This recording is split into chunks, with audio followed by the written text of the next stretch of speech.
Thank you for the opportunity. So today I want to give you an introduction into our European project, Platform Zero. And as Iman already told, it's about zero-defect manufacturing in the photovoltaic industry. So I want to introduce the consortium. It's actually 4 research institutions and 1 university focused on spectroscopic methodologies, which is IREC and HZB, and imaging, which are we. And then we have an optoelectronic assessment done from UPO from Spain, and then AI analysis, which is done by us, IREC and RISC. And RISC is also responsible for the whole data management.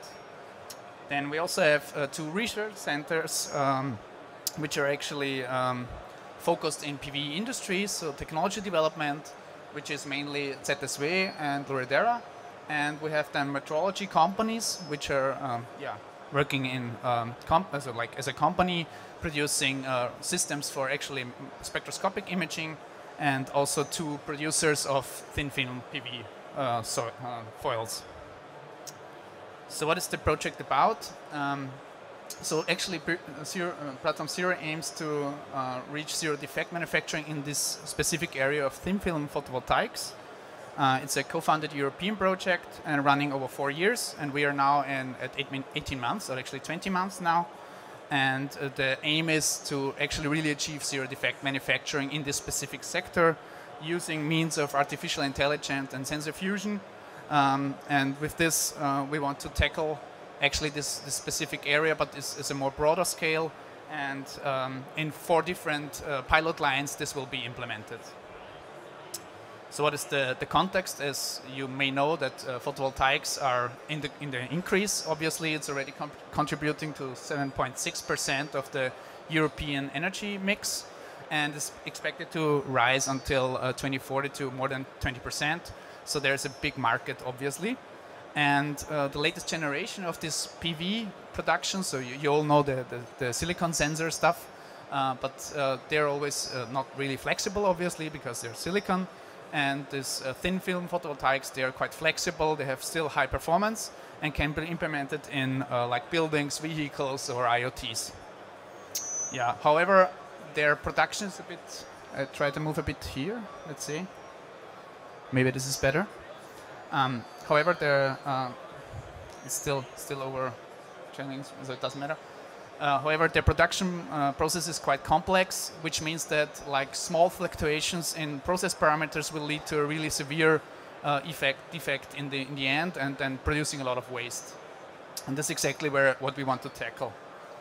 So if you have a look here, this is an example of such a production line. You have like various different process steps, and in these process steps, like different layers are deposited, and in each of those process steps, some errors can occur. Yeah?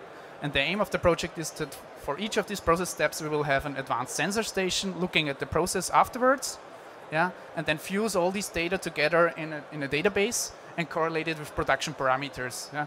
And this is exactly where we come into play. So then in the database, there will be some AI running, which basically make then a prediction based on the sensor data how the outcome will be. And this should be all. So basically, the whole project is about setting up this whole pipeline, this platform, and then fusing everything together, and then in the end, learning something about it. So here, just an example. This is a 6 PV layer. So you have like a pad and the barrier layer. Then this barrier layer gets deposited with TCO, and then it gets structured. And this is like each of these is one production step. And in each of these steps, something can occur, which will then in the end have an impact on the final performance. Yeah. Then you have organic deposition, structuring again, metal deposition, structuring again. You can see that this is a quite continuous effort to produce these sheets. Yeah? And what we are doing also is we inspect. Now we have a visual inspection system in each of these advanced sensor stations. This is also our sensoric contribution. So you can see here some of the sensors that we are presenting as our portfolio. And here we develop one specific for this.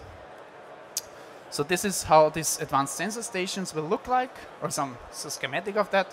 So this is already an example running, so a test example running at IREC, where they fuse already Raman, PL, imaging, motorized. They have a motorized stage and the spectral reflectance imaging. And this is like the first prototype for this advanced sensor station. Here also our imaging system will then be introduced. So you can see that here. So on the left side, we have this photometric setup. And I try to run this video now. So this is a multispectral illumination. And we then use the spectral response and then some error detection on the background of the images for then the final outcome in the database. So, and this would be then such an outcome. So here, for example, we have different KPIs that we distribute, and one would be like the percentage of errors on the surface, then the percentage of round effects of scratches, and then the mean spectral response, because this is actually dependent on the structural layer. So the spectral response, because these are super thin layers, and depending how thick they are, the spectral response is different. And then also some error percentage in the classes. And all these will basically then be fused and run in the cloud and contribute to the data fusion. Now to the PV production partners. We have 4 production lines. So one is ZSW, producing TICs. One is Luridera, they are producing nanoparticles. Then we have Solid Technologies from Poland, they produce casterite samples. Perovskite, sorry. And then Samplak, which also produce 6 thin films. And Pablo is so nice and distributing some of these gadget samples where you can have a look how such thin film foils look like and what you actually can do. So one of the most important or successful flashlights that exist, I think. So now to the whole structure process. So as you can see here, down, let's see if I can point something. So here down is this advanced sensor station. This is like located at each of these production steps. Then the raw data is actually sent to a database, and the production parameters are sent to a database. And within the database, then the Docker containers are running, generating these KPIs and fusing them into a conditioning CV, so basically Excel file or a CSV file, which is then used in the end for machine learning. And here's like all the different sensors and how the spectra look like. You can see that they are like super diverse. That's why each sensor producers themselves extract some KPIs out of that. And this is then all fused together into one results pipeline. And the whole architecture is designed in order to be quite modular so that you can add or remove sensors depending on your production facility. And then it should be quite agile and fast also to relearn the whole chain.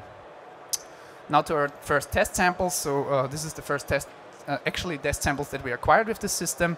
So we have these 11 different casterite samples imaged by XRF, Raman, reflectance, and photoluminescence. And this is then all fused in the database. And now we wanted to have a look, okay, does this actually make sense? So can we actually classify anything out of this sensor fusion concept? And surprisingly, yes, it works really well. So we had 2,000 different single solar cells, and they are labeled in 3 different classes depending on the voltage response and then their IOC, so on the current. And we used actually just LDA, so local discriminant analysis, using all these sensors together. Yeah. And if you look at them individually, they perform moderate until well, I would say, like in the F1 score if you have a look and the accuracy. So we always used 80% for training the network, so actually the machine learning, and 20% then for testing. And you can see that we reach up to 80–90% in some of the cases. Some are really poor, but none of them really achieves 100%. And only if you combine them all together, we reach actually 100% of F1 score. Be aware that this is just the first test sample. So then in the end, of course, if we have that implemented in the pilot lines, it will probably change, but it shows that the overall concept of the sensor fusion and then like fusing everything together and have a kind of AI telling you what is the class or the classification is working. So within the project, what are the next steps? So the patch 2 samples are sent out and distributed to all of the sensor producers, and these will be fed into the database, which is now set up and running. We have the first advanced sensor stations running, so that the imaging system that you saw is like the first hour prototype, and this will be shipped then to IREC, so the consortium leader, and they will fuse it all together into one machine. Then this KPI extraction is already running on the cloud. We still need to incorporate that for all the different sensor producers, so our part is already running, but then of course you need to adapt it a bit. The AI classification will be then used also on the page 2 samples, and we are in preparation of including also production parameters. This is still not yet done, but we are only in month 20 of this 48-month project. Okay. Yeah, here I just wanted to give you a visual impression of the consortium. So you can see there's a lot of different partners. So this was the 18th month review meeting, which was quite successful, as the results that I demonstrated also shows. And yeah, with that I actually want to conclude, and are looking forward to questions. And hopefully you had a look on these samples.